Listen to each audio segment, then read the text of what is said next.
I want to say thank you.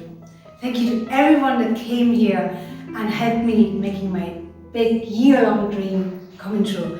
Because my mission, my personal mission was to inspire people, to give people a good time, to make them think, to maybe spark here and there an intrinsic motivation to create or to change the way to think about how, what and when to consume, how to reuse things, and talking to each one of you afterwards and seeing your happy smiling faces and the excitement of the children. And I think we had people of every age and shape and size and from everywhere, so many different languages I heard here, and that made me really, really, really happy. So I just want to say thank you to everybody that came here.